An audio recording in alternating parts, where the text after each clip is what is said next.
Good afternoon, and it's Lilia from Heal Scotland here, and I am absolutely delighted to have from the other side of the country with me today, John Watt from Bring the Noise. John, how are you? I'm okay, Lilia. How are you?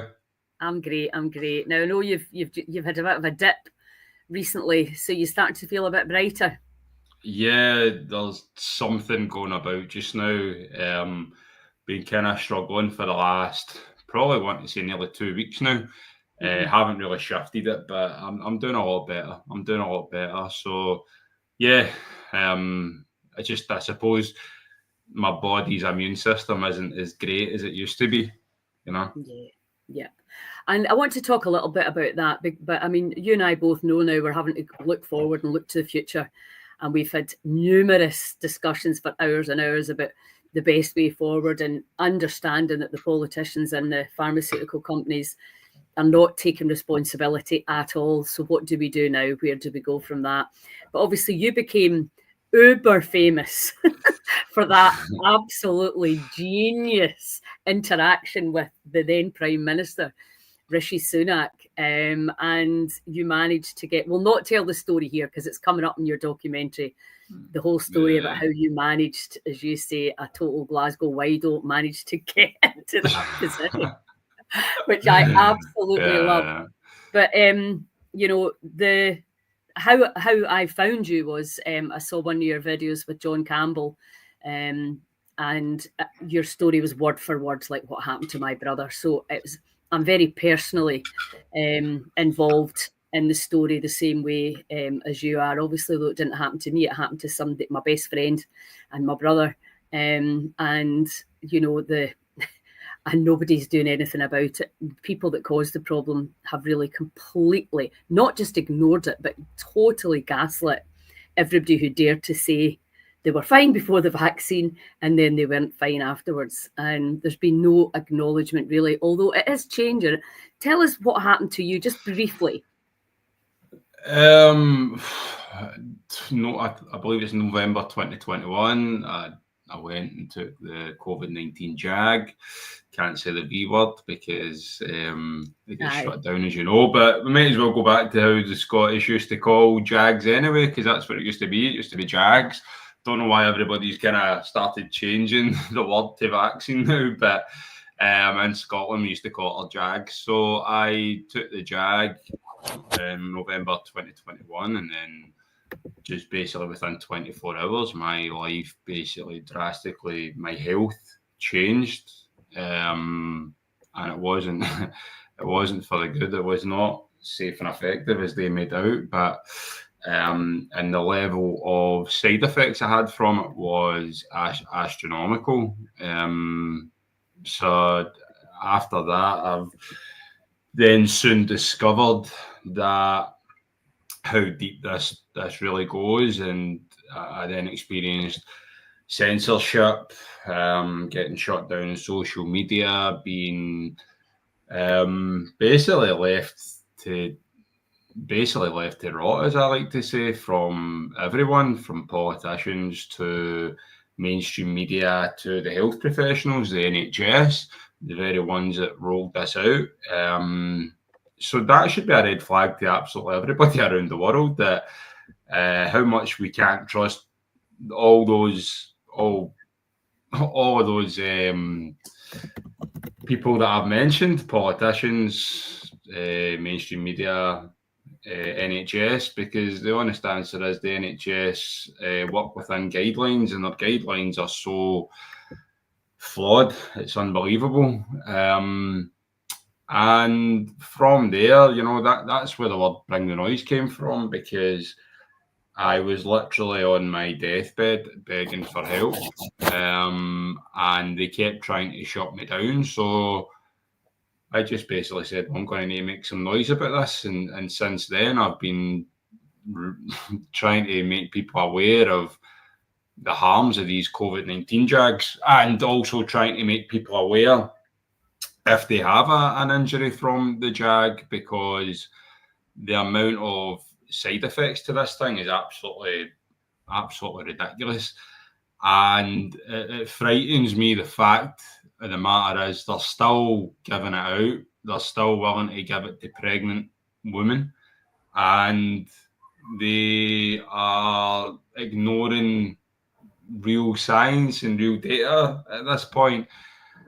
And basically, I've been doing as much as I can to raise awareness. I'm getting a bit deflated with it, to be honest with you, because it has kind of taken over my life. But I do know that I'm doing the right thing, and I don't know what else to really say from there. I mean, if I No, was to go into depth with it, it would be you'd be here all day. I should really write a book on it, Lawyer. Yeah, no, well, I think your documentary really sums it up, and I know, obviously I was at your live podcast with Hasim Malhotra and John Campbell and Nina Pierce and Neil, what was the MP? Neil Handley, Neil Handley, a great man, and obviously you, Alex, and Adam. And then obviously we watched, when you came up to the heel in, we watched the documentary, which, just kind of really touched me again, because it's so easy to forget, like the bullshit that they pulled on us. Really. It's not just, I mean, they're still getting away with bullshit just now, because I can't believe how much the public can't see this, and I can't believe how much the public can't see what's to come as well, and that really frightens me. It frightens me, that as well. Yeah, I think ignorance is bliss is possibly a true saying at the moment.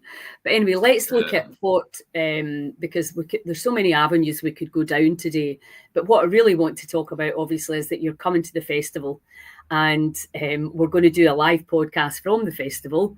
And people are going to get to meet you and hear your story. And Alex is speaking as well, because I think, you guys have been banging on it with this, like me, for years.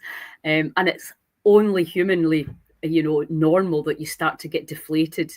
And that's when we have to keep coming back and going, like, without anger, without despondency, without all the stuff that we've all been experiencing, the unfairness. And, when we ran the retreat for the Vax Injured in Skye, I asked all of the people that were there with you, what was the worst thing about this? And it really broke my heart to hear it was the gaslighting, and also being alienated from your family for daring to say why you were unwell. It's and even Alex with his leg, lost his almost entire leg to it. What is that about? I don't understand why people are not. It's just like, don't talk about it. Don't want to hear about it. It's really quite. I think it's a psychological war we've been in, especially the people who were warning people back in 2020 regarding this. The reason being, I believe, that people don't want to admit this and don't want to talk about it is because the level of propaganda they pushed onto people. If you think about it, Lawyer, if you think about the amount of people who told their family members to take this, and now they've been pushed into a situation where their family member might have cancer, for example, or maybe they've got health issues, or maybe they've got all these issues, and the honest answer is they've now have to take responsibility because they're the ones that possibly told their family member to take this, and it's not their fault because they trusted the mainstream media. But we're in this kind of this world of lies now, and it's this not wanting to admit that I got it wrong, and that's including people that believe the propaganda.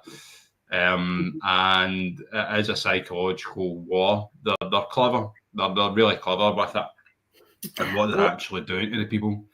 I know, and also calling people who are speaking out anti-vaxxers when they had taken the vaccine. It's like it's just unbelievable. But anyway, the level of stupidity in that is absolutely insane. It's absolutely insane. But would I touch one? Would I touch one now, Lawyer? Not a chance. Well, the way I see it is it's woken the world up to en masse to the narcissistic relationship that we're in with Big Pharma and with the government, and how everything is tied up in money. And if you think for 1 second they care about your health. Well, watch Dope Sick for a start, where they, the level of evil is too much for most people to comprehend, actually. That's the reality. It's like you trusted, and you just, because you would never think you would sell something to somebody or inject somebody with something that you could do them any harm, you would assume that nobody else would do that, certainly not in the grand scale of what we saw. But anyway, listen, let's go on and look about, what we're looking ahead. Obviously, you're coming to the festival. People are going to get a chance to meet you and talk to you, because I think definitely we see that when we bring people together that have suffered the same, tragedy, for want of another word, at least knowing that you're not alone can be a great comfort, and being able to talk about it openly and with people that believe you, that will listen to you, that are not going to say, but what did you do? Because I know that that's what happened with my brother. It's, kind of blaming on the lifestyle and his background, rather than actually thinking, right, wait a minute, the day after the vaccine you collapsed and you couldn't see, you couldn't hear, you couldn't walk. Maybe, just maybe, it stuns me. We have to use common sense. I know. It's as simple as that, the thing is, because injuries from JAGs are not actually really spoke about. They're never spoken about, let's be honest here. There's just no way that anything other than the thing that they put into your arm can cause harm, which is absolutely ridiculous at this point in time. And for me, I didn't even put two and two together straight away. I never realised that my injury was from the JAG until I started having to find the information myself, and then basically got the confirmation from a private doctor to say, but he didn't want to put pen to paper. The man didn't want to put pen to paper. He just said it. But we now know that the vaccines can harm people on a scale where basically you can die from it. And that's nobody can deny that at this point. Debate me all day. Well, this is the thing. The data's clear. And, if people want to research that, they can do that by themselves. But, there's loads and loads, as you say, so many side effects, because it's just really had a massive, massive hit on your immune system. And let's face it, a lot of us weren't exactly in top health before that anyway. So it was a major straw that could break the camel's back. Do you think it's more men proportionately?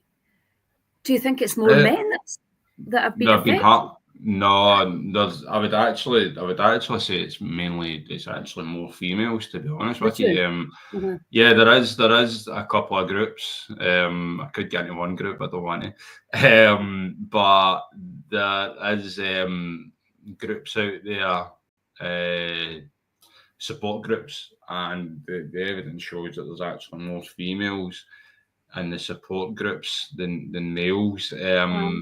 But the honest answer is we don't know, Lilia. We can't really put a fair number on that, because number one, we'll never know the true statistics of how many people this has harmed, because the amount of people out there don't actually realise how to actually record their adverse reaction. Most people don't realise that you have to put into the yellow card system, and even at that, in order to get the information from the yellow card system now, it has to be done under a Freedom of Information Act, whereas before that was open to the public, but we will never know the true statistics. And I mean, again, the amount of people getting cancer now, the amount of people dropping down suddenly, the amount of people, women having stillbirths and miscarriages,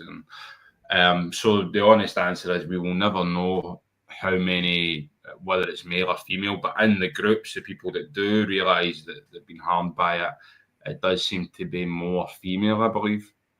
Really? Okay. I wondered if the people in the group were in to help people that in their family. I think women would be more likely to do that, but who knows? It doesn't matter anyway.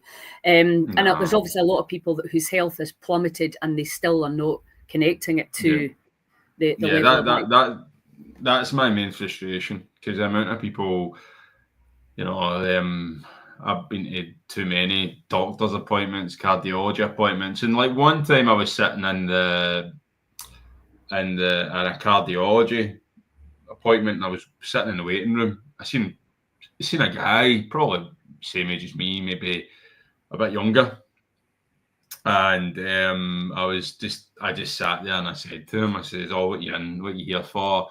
And he says, "Oh, they think I had a heart attack." I went, "They think you had a heart attack? How can they think you had a heart attack?" And he says, "Well, they don't know." And of course, it's standard because they don't know, because this is a novel technology, so nobody will actually know anything, because the standard test that the NHS do will never pick this thing up. So I turned round to him and I said, when did this happen? And he said, about 3-4 months ago. And I says, you didn't take that COVID-19 jag, did you? And it didn't happen after that. And he went, yeah.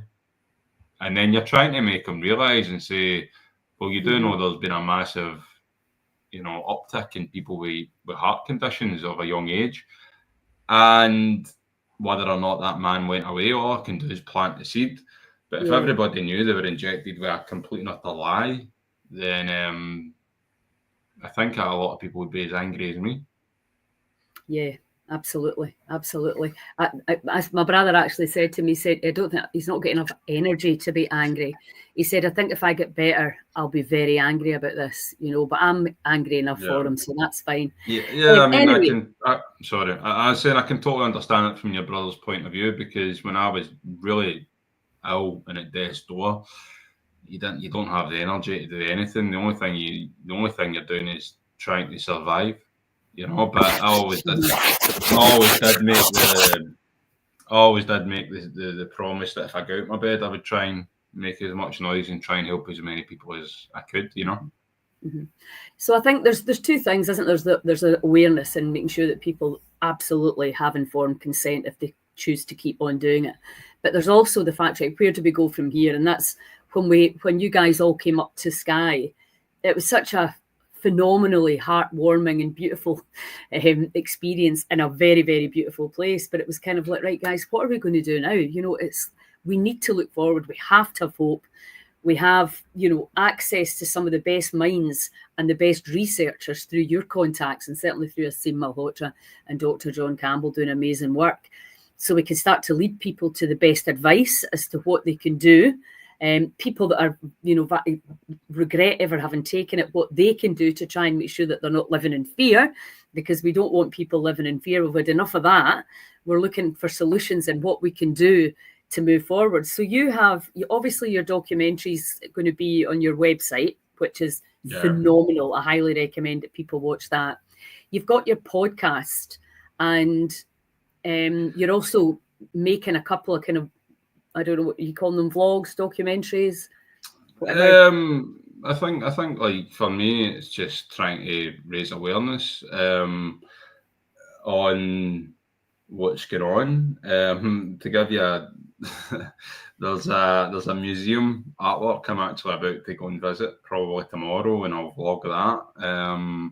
It's called Injecting Hope. That'll be interesting. It was how the COVID-19 vaccine was created.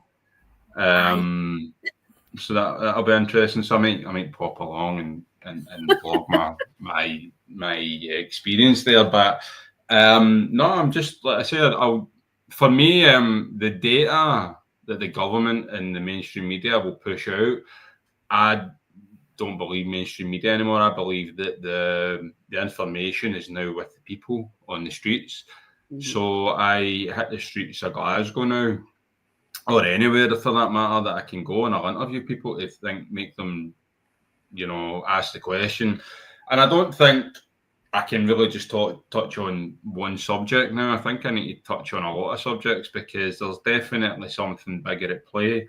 At first, I didn't want to believe it. At first, I didn't think there was, but as times went on, it's pretty evident now that there's a massive plan at play, and it's trying to make the general public realise that. And I worry about the future for us all. I worry for the future for our, not just each other, but I worry for the future of our country, and of course worry for the future of our children. And I'm planning possibly of trying to bring all causes together in the very near future, to try and put a rally on, to send a message to them and say Scotland is free, and you will not control us, and you will not control the people of Scotland. And it's trying to make people have a bit more courage now, to take a stand in what's to come. Yeah, exactly. We have to have courage. I bang on about that all the time. People are stuck in fear, and that was deliberate. I mean, they can only control you if you're angry or fearful. That's when, that's a well-known applied psychology tactic, and it played out beautifully. We can look back now and go, oh, aye, right, okay. And again, it's not about blame. There's no point in blaming people that fell for it. You don't get annihilated because you trust in your government and in your, that if that's the worst thing you can say about somebody that fell for it, that they trusted, then it's, it's not that bad, is it? But now there is no excuse. We have to absolutely look forward. So, and we're looking at running more retreats. We've got a couple of venues over at Barmola, my friend's guest house in Oban, for people that have been injured. And we've not put prices in for these yet, but we keep them as cheap as possible so that we can, because we understand that a lot of people are not able to work anymore. Their finances have been decimated. And also, I think, talking about how, some days you feel better, other days you're just overwhelmed with fatigue and muscle pain, etc. That's one of the kind of debilitating things that's really common through everybody, isn't it?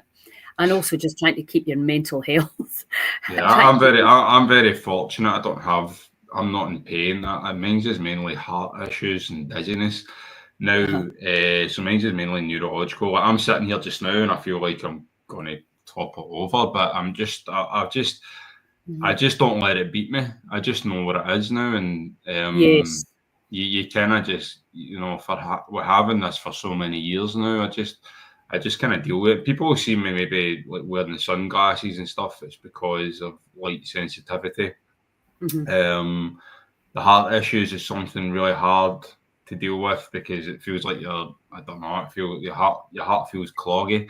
It doesn't feel normal. The chronic fatigue is so, it is the hardest thing to deal with, and anyone that's got it, I feel so sorry for them because you literally feel like you're strapped with lead, and you feel like you're getting, you're just, I don't know, in quicksand or something, It's like jet lag, isn't it? You're just like, it's like that mud you can't come out of. Yeah, it's horrible. But I mean, regarding the healing retreat you done back in January for people, absolutely phenomenal. You gave a lot of people hope. Still working on that, if you want to call it a mini documentary or vlog. Still trying to find the time and effort to do that, to edit that one out. But for what you've done was absolutely incredible. And I always did say that if I could ever get a healing retreat and try and get people to go to one of these things, Livia, then it would be amazing. And you fulfilled that dream, if you want to call it. And that was something that I always wanted to do for people. And then you came to the event, and then we had a chat after, and I was just absolutely blown away that you offered that for people, and there's not one person came away from that retreat saying it was terrible. It was just, it was great. It was just a shame we didn't get another couple of days, but it was absolutely incredible. Yeah, next year. Because I think well, you and I we know that people aren't well enough. It's quite a long journey. We didn't want to overload people with information and exhaust them. So it was the first of its type, and it was a testing ground. It was a testing ground to see how it would go on. And it was still the same. I mean, much as I tend to work with people who have been diagnosed incurable or terminal, it's still the same thing. The information that we've been getting is so out of date. It's embarrassing. You've got the human spirit needs hope. Just for today, what can we do? And that was the message. But as we know as well, it's when you go back into your life, with the best will in the world, you think, yeah, this is great. Yeah, I can do it. And then, you go back into your world, and we all do that, including myself. Yeah. You go back into the kind of old habits. And that's really why the Heal Scotland movement is very much about, this has to be community driven. People in our communities. I was talking to one of my friends yesterday who's been given out fresh juice and castle milk and really starting to see results. And I'm just like, yes, that's incredible, because, and we've got to take action. And this is what's happening now. There's people like you and me all over the place doing really determined. You know that, like, obviously the healing retreat you done, I didn't really get much time to actually enjoy it because I was filming most of it. But it wasn't really for me anyway. It was for the people that were there. I was more like just happy to get people there and kind of document it. But everything you're doing, as you know, the Wim Hof breathing technique, I'm massive on it. I discovered that, man, back in 2021, I think. And I do believe that his breathing technique is one of the things that did get me better. Just by doing the breathing technique and meditation. A lot of people, for me, the majority of things that got me better was natural. And that's the thing, I'm very, very of natural. And I'm actually in the process now, because I just got the keys last week, but I'm in the process now of actually opening up a wellbeing centre. And hopefully I can get like a hyperbaric oxygen chamber in there and try and get some treatments, trying to see if we can, raise money for people to try and get them help. And obviously we'll coincide that with Heal Scotland if we can, and advertise you guys and what you're doing, because so I'm currently just about to start work on that, and hopefully I'll say mid-May, hopefully I've got the keys, the doors open to that, and we get as many people in to try and heal them the best way. People that are losing hope on doctors and people that are losing hope on pharmaceuticals. Yeah. And I mean, this is the wonderful thing. I mean, it was when we were at the retreat, some of the guys were like, they would never have come to a retreat at the Healing in the Sky had this not happened. So therefore, we would never have met, and you wouldn't be opening a wellbeing centre. And that's what I love about it. All this, like, it's happening. The mass awakening is definitely on, and it's really easy to look at the negative things because there's a lot of it. But I really, I'm just like on the focus of heart coherence, heart coherence, heart coherence. It's just like keep your eye on the prize, eye on the prize, eye on the prize. And I really do believe that we need to work together, because it's much more fun for a start. And then, if I'm down, you're making me laugh. If you're down, I'm making you laugh. And that's how humans are meant to interact. It seems that there's something going on as well. I don't know what it is, but human beings tend to kind of attack each other now as well. There seems to be an element of, I don't know what it is, but it's like there's a famous phrase, and there's a bit in the Terminator where he kind of says it's kind of in human beings' nature to kind of destroy each other. And once you hear that phrase, you kind of go, you know what, they're kind of right, because I watch groups start and then they end up bickering, and it seems to be people who are awake, if you want to call it. They do that as well. I've been attacked left, right and centre. I've had people say things about me when they don't know me, and I find this really strange, because if we can't come together on things, then it's not going to be a very nice world we live in. And like you said, when you take us to the healing retreat, it was nothing but a fantastic atmosphere. And prime example was Stephen Bowie. Me and Stephen, when we spoke, I interviewed him, and I said, if I told you beforehand, Stephen, about something like this and breathing and doing all this stuff, I said, would you have believed it? And he went, not a chance in hell. And I went, nah, nobody would believe this. Nobody would believe how powerful the mind is, and how powerful breathing and cold water and frequencies and things like that, how important. And the food, number one, food, diet's one of the things that got me better as well, Olga. You change your diet, anti-inflammatory, antihistamine diet. I've not done a water fast. I think I could try one possibly. Unfortunately, the thing is with people that have been injured by the Jag, our bodies are not normal anymore because it technically is a brand new technology that's been injected into people, and so there has to be kind of safety with people approaching things because the Jag has. I mean, look at Alex for example. I mean, how many people do you know that have got a clotting factor like him? There's not many. It's very, very. So it's we have to be careful with telling people some things to do and not to do Well, as well. exactly. Yeah. And, it's something that, I don't want to say to people who are not aware that the vaccine could have harmed them, because you think I'm just planting seeds of fear, but at the same time, with the enormous rise in myocarditis, you have a kind of responsibility to say, look, if you're having heart issues, just go easy with the breath work, and maybe, start having some cold showers before you would try an ice bath, for example. So, but I mean, I always think if you're going to die doing a breathwork session, then you are probably going to die anyway. I've never heard anyone dying of breathing. Yeah, only if they're stupid enough to pass out underwater or something. That's the only thing. Yeah, But I anyway, mean, I mean, what I said, Wim Hof, I think the man's an absolute legend. I'm hoping that one day I get to meet him and actually interview him and have a good conversation with the man, because I do think he's just amazing. I personally don't think my body can handle his coldness because of the POTS and because of the heart condition. But at the same time, I always do his breathing technique, because his breathing technique is the best technique to get anybody into a calm state. Absolutely, absolutely, and he's just done the world a massive favour. And I think, like you were saying there about people wanting to bring you down and attack you, that happens to me as well. The minute you stick your head above the parapet, that's what people do.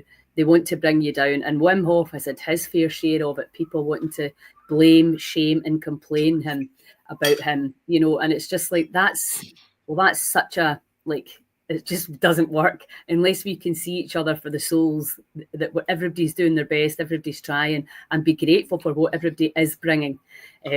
So yeah, I absolutely hear you on that one, but I just put my fingers in my ears and go la la la. You're doing something right. It can bring you down, but as long as you're surrounded yourself with the right people, then that's all that matters. Absolutely, our tribe has never been more important. And again, it's just that, I always say this, it's about changing the health trajectory of the people in our country, and that's our children, our grandchildren, our friends, all of that. That is and it can be done, but we need to do it. I know it can be done.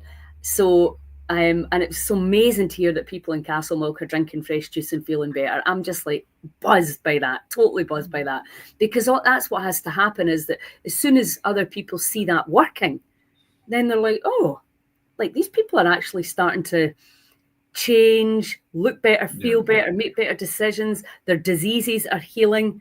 Like, come on. Why would you not get involved in that? There's people out there that, that have got PhDs and went to university and all that. I hate to tell you, but you've all been brainwashed, every single one of you. Don't get me wrong, I don't think all doctors are, but when it came to this subject regarding the JAGs and many other things, it frustrates me, because there's people that I know that are injured from it, and they actually have they're in university, they're trying to be doctors, and they're still believing in pharmaceuticals. Mm-hmm. The question is, they're still ill, and I'm starting to get better. I've went down the natural route, and these people are still going down the pharmaceutical route. And don't get me wrong, I know that everybody's body's wrong, but everybody's body's different. Sorry, Mm-hmm. but the question I'd be saying is, how did he manage to beat that? How did he manage to do it? And I do have a journey. I do have a healing story. Wheelchair, bedridden, 14 months, and I managed to do it. Don't get me wrong, we spent a lot of money to try and get me back, but at the same time, there was a lot of things I've done naturally to try and get me better as well. Yeah, and I think this is the thing, and the thing that's difficult about chronic autoimmune issues, regardless of what the name of it is, whether it's POTS, whether it's MS, all the different autoimmune issues, is they are chronic and they go on, and that's why it becomes very difficult to stay up. Because if your body is exhausted, then you try and keep your mind in a high, curious, excited state. You need to be pretty enlightened to manage that. And that's, again, why I think, in communities where we actually have these things going on a daily basis, where you can go and have a chat with somebody. Sorry. No, I was saying, like there's a prime example. A guy phoned me up about, I want to say about 2 weeks ago. No, about a month ago, sorry, because I've been out for 2 weeks, and he seen my story, seen it on TikTok, and messaged me, and he was talking about, this isn't the first time this has happened, this has happened multiple times.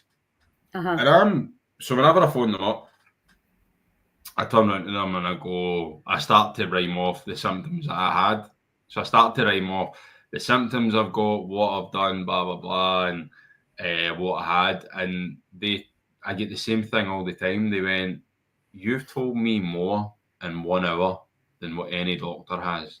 You have given us more information and can understand us better than any professional in NHS has told us, right? And so that tells people that must be a massive green tick to go, hold on, this guy must know what he's talking about. And then I told this guy, I told him about Wim Hof, told him about diet, told him about a whole load of things. And 10 days later, the guy turns around and says, John, about 40% of my symptoms are starting to go away. And I says, well, keep going at it. He says, it's a long journey, this. And you need to keep going with it. You need to change your diet. You need to do that. I told him things that you can do for free. And I find that incredible that a person who didn't go to university, someone like myself, can tell people what's going on with them. So that goes to show you how much our NHS is failing us. Well, do you know, since I've been doing the podcast for all the people that are coming to the festival at the weekend, every single one, I think without exception, is teaching their protocol or method because they were ill and couldn't get better with the allopathic system, took matters into their own hands, found the Wim Hof method, found homeopathy, found letting go, found, Wim Hof, whatever it is, and started to get well again. Every single person, and obviously we know this even from the addiction communities, if you've been an addict who's trying to recover will listen to you because they know, male or female, that you've experienced it, you've lived it. When you see the pictures of you, you're physical guy, big, you're young, you're strong, you're fit and healthy, you're like, come on. And then you're lying in a bed, like crying because you think you're going to die. And, potentially you could have. A lot of people did. And then you're just like, oh my God, this is like, it's such a powerful, powerful story. And now you can help other people to get where you are. And hopefully, like Heal Scotland, you want to do it all for free because you know what I do, especially if you've caused the problem. You should be bloody well fixing it. But yeah, with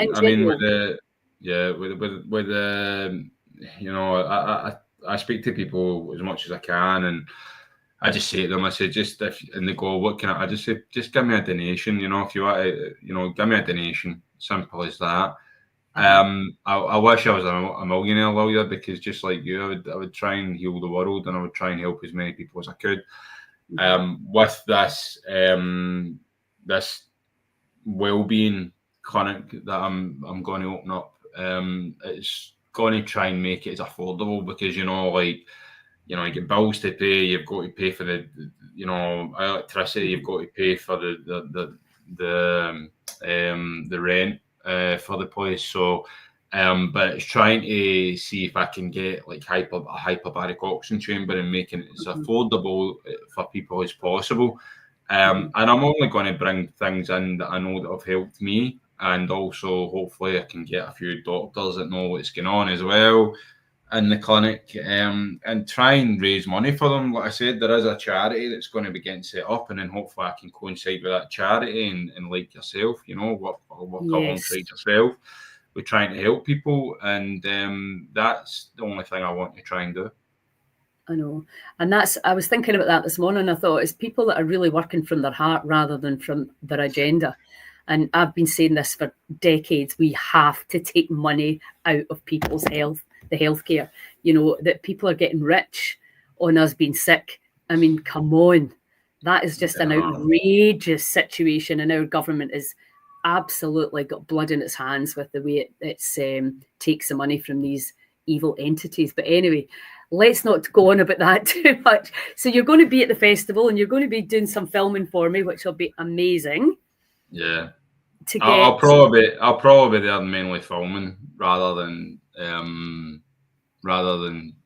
I'll just be behind the camera and just doing what I need to do. But we'll do it. We've got the big breathe at 1 o'clock on the Sunday, so you'll need to just lie down and enjoy. Oh yeah, I'll chill out. I'll chill out for that. I'll chill out. Yeah. Any time I need to chill, I'll need to chill. But yeah, I'm looking forward to it. Like I said, just connecting with people, like-minded people, getting an understanding where their heads are at as well. I'll probably do like a little vlog thing that I do where I interview people and ask them what brings them here, and I'll put that on my YouTube channel. But I'll be filming for you and hopefully give you something back that you guys can put out there and tell people what you're doing. Yeah, absolutely. And you have a gift for the video in that I'm not quite sure you've fully recognised yet, because the little clips that you did for me, just like that up in Sky, just like went viral. I was like, what? I was so surprised that the videos I make didn't get a quarter of the hits of the videos you make. So that was a really good lesson for me. So yeah, I really hope that we can bring you in and have you doing a lot more things for Heal Scotland. And I'm so excited about your wellbeing place. What are you going to call it? Well, I'm not 100% sure, but thinking iconic wellbeing or iconic wellness. Nice.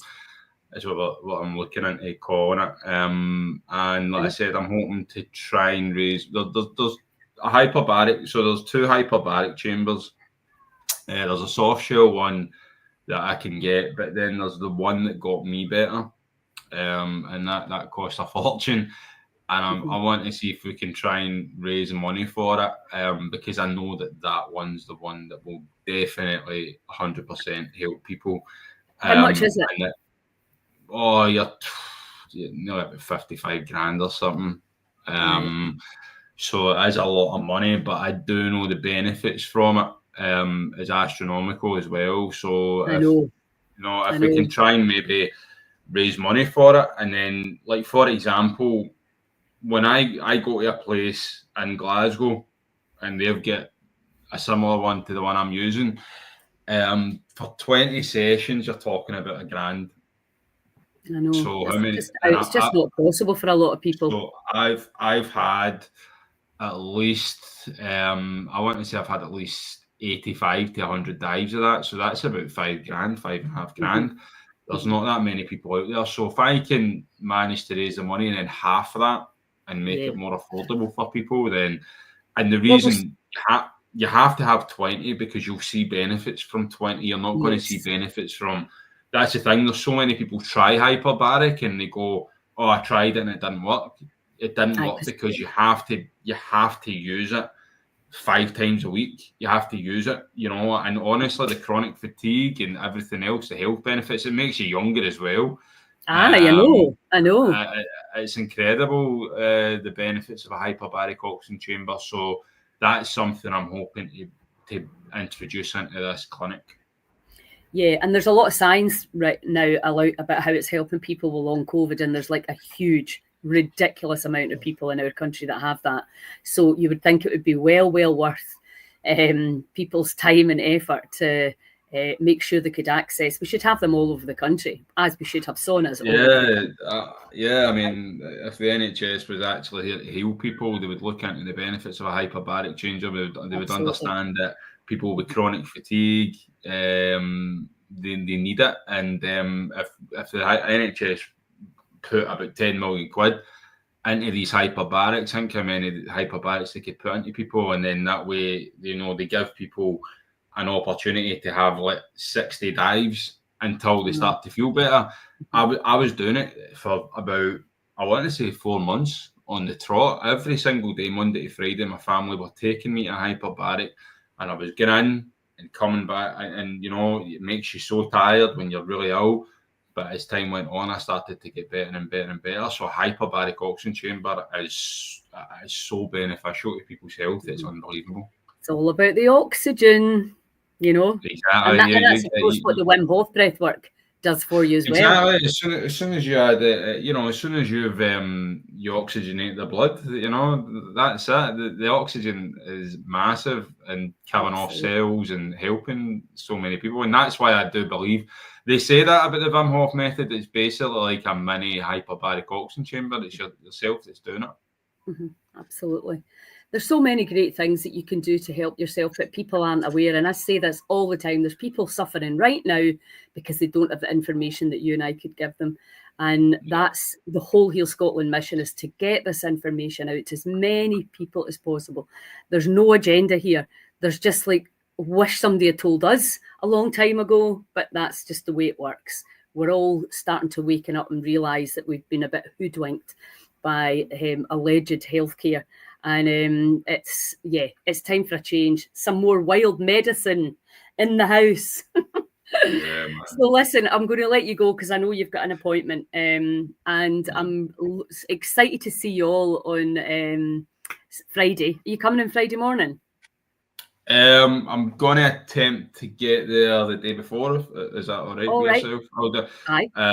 If not, I'll be there on the Friday, but hopefully I'll get there on the Thursday. Kind of scope the place out and then try and figure out, look at the rota, see what you've got planned, and then I can kind of... Yes, that'd be great. That'd be great. Yeah. Okay, fantastic.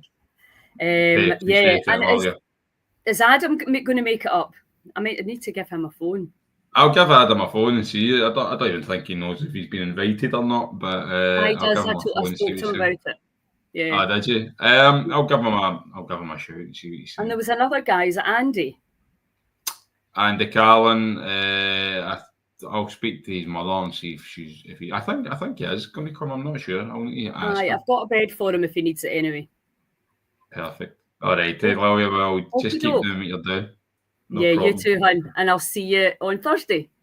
Appreciate it. See you later.